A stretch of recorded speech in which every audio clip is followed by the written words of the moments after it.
Hello everyone, इस video में हम स्टार्ट करेंगे क्लास 10th के चैप्टर 5 एपी का एक question. The angles of a triangle are in AP. The greatest angle is twice the least. Find the angles of a triangle. तो इस question में हमें गिवन है कि ट्राइंगल के जो एंगल्स हैं वो एपी में है। ग्रेटेस्ट एंगल लीस्ट एंगल का ट्वाइस है। फाइंड द एंगल्स, तो ट्राइंगल के एंगल्स फाइंड करने हैं। बच्चे हमें पता है ट्राइंगल में 3 एंगल्स होते हैं, ठीक है। तो उनको सबसे पहले तो हम यहां पे लेट करेंगे।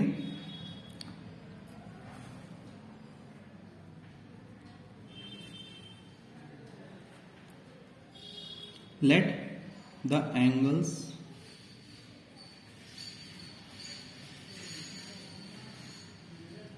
Of a triangle are A B and सी।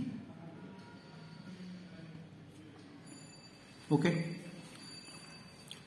फिर कह रहा है greatest angle is twice the least. अब बात आती है इन तीनों में से किसको हम ग्रेटेस्ट माने और किसको लीस्ट एंगल माने। तो देखो बेटा, जैसा कि क्वेश्चन में हमें गिवन है ये तीनों एंगल्स एपी में है, ठीक है। तो एपी में है तो इसका मतलब ये होता है अगर आप ग्रेटेस्ट एंगल इस वाले एंगल को मानोगे, एंगल ए को, तो लीस्ट एंगल आपको इसको मानना पड़ेगा। क्यों? क्योंकि एपी का मतलब क्या है, जो टर्म्स होंगी वो एक पर्टिकुलर ऑर्डर में होंगी ना। फॉर एग्जाम्पल मान लो ये 3 एंगल्स हमारे पास आ चुके हैं, ठीक है ना। सबसे बड़ा एंगल है 80 डिग्री का, उससे छोटा एंगल है 60 डिग्री, देन 40, ठीक है ना। अब ये एपी फॉर्म कब करेंगे? जब इनके बीच का कॉमन डिफरेंस और इन दोनों के बीच का जो कॉमन डिफरेंस सेम होगा। तो इस हिसाब से तो ये ग्रेटेस्ट हुआ, ये लीस्ट हुआ, मतलब बीच वाले एंगल को हम कुछ नहीं मानेंगे इस क्वेश्चन में, ठीक है। अब अगर इसको मैं रिवर्स कर दूं, यानी 40 को पहले लिख लूं, 60 को बाद में, फिर 80 सबसे लास्ट में। यानी अभी मैंने आपको बताया था कि अगर आप ग्रेटेस्ट एंगल इसको मानोगे, एंगल ए को, तो लीस्ट आपको सी को मानना पड़ेगा। या आप ऐसे भी कह सकते हो, अगर आपको सी एंगल ग्रेटेस्ट मानना है तो लीस्ट एंगल आपको ए को मानना पड़ेगा, ठीक है ना। ये छोटी सी बात है, इसका आप अच्छे से जो है ध्यान देना। तो लेट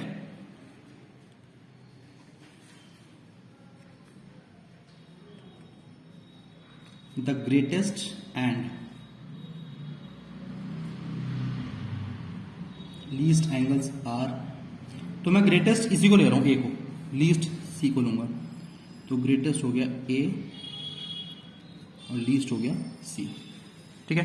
अब क्वेश्चन कैसे करना है, क्वेश्चन में कौन कौन से स्टेप्स इन्वॉल्व हैं, बहुत ध्यान से समझिएगा क्वेश्चन को, बहुत अच्छा क्वेश्चन है ये बेटा। जैसे कि फर्स्ट लाइन में कह रहा है ट्राइंगल के जो एंगल्स हैं वो एपी में है, यानी हमारे पास एपी ये हो गई ना, ए कॉमा बी कॉमा सी, ठीक है। अब जब ये एपी में है तो हम इसमें कॉमन डिफरेंस वाला कॉन्सेप्ट अप्लाई कर सकते हैं। कौन सा कॉन्सेप्ट होता है, कैसे लिखा जाता है, देखिए आपको पता है जब ये तीनों एपी में है तो इन दोनों के बीच का जो कॉमन डिफरेंस होगा वो इक्वल होगा इन दोनों के बीच के कॉमन डिफरेंस के, है ना। तो इन दोनों के बीच का कॉमन डिफरेंस कैसे निकालेंगे, b माइनस ए, और इन दोनों के बीच में c माइनस बी। ओके, तो ये कॉमन डिफरेंस हमने दोनों के निकाल लिए और दोनों इक्वल है। माइनस बी यहां पर आके आ जाएगा प्लस बी, माइनस ए यहां पर आके plus a plus c, b plus b 2b equal to a plus c, ठीक है। इसको आप फर्स्ट इक्वेशन मान लो। नाउ पहला स्टेप तो हमारा हो गया।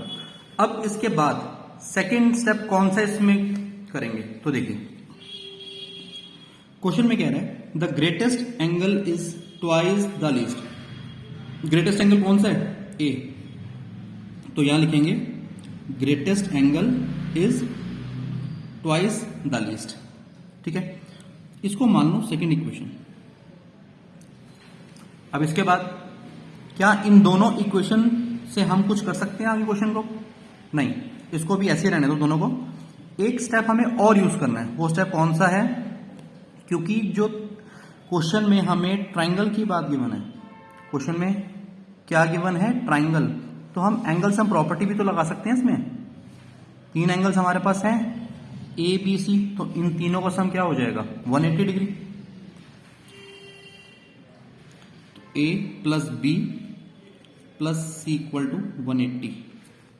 ओके बच्चे, ए प्लस सी इक्वल है 2b के फर्स्ट इक्वेशन में, तो a प्लस सी की जगह पे यहां पे मैं 2b लिख दूंगा plus b as it is equal to 180, और यहां पे रीजन लिखो from equation 1। Okay, 2b plus b 3b equal to 180, b equal to 60, b की वैल्यू तो आ गई 60 डिग्री। ठीक है जी, अब इस b का क्या करें? इस b को मैं पुट कर देता हूं यहां पे फर्स्ट इक्वेशन में, a प्लस सी की वैल्यू आएगी, फिर देखते हैं कैसे करेंगे क्वेश्चन आगे। Put b equal to 60 in equation 1, तो 2 into 60 equal to a plus c, यहां से a plus C equal to आ गया 120, 2 इंटू 60 120। ठीक है बच्चे, अब यहां से देखो क्या करूंगा मैं, यहां से या तो मैं a की वैल्यू निकाल लेता हूं या c की वैल्यू। अगर मैं a की वैल्यू निकालता हूं तो उसको मैं यहां पुट कर सकता हूं, और c की वैल्यू भी निकाल के मैं यहां पुट कर सकता हूं। दोनों में से किसी एक की वैल्यू निकाल लेते हैं। तो एक काम करते हैं, a की निकाल लेते हैं 120 माइनस सी। ठीक है, तो put a equal to 120 minus c in equation number 2।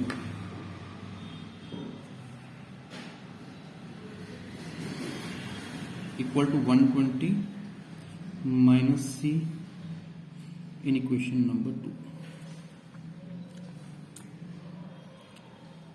120 minus c equal to 2c, minus c उधर आके प्लस हो जाएगा तो 3c हो जाएगा, 3c equal to 120, c equal to आ जाएगा 120 बाय 3 मीन्स 40, c भी आ गया।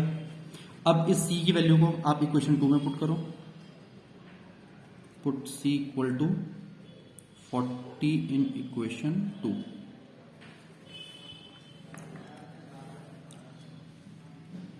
a equal to 2 into 40 80। तो बच्चे ये तीनों वैल्यूज हमारे पास आ गई a b और c की। एक बार आप चेक कर लो क्या इन तीनों का सम 180 आ रहा है, तभी ये ठीक माना जाएगा। 80 प्लस 40 120, 120 प्लस 60 180। ठीक है, तो ये हमारा क्वेश्चन कंप्लीट है। So the 3 angles are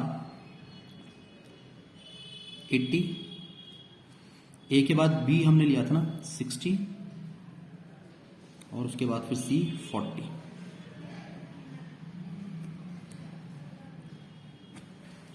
okay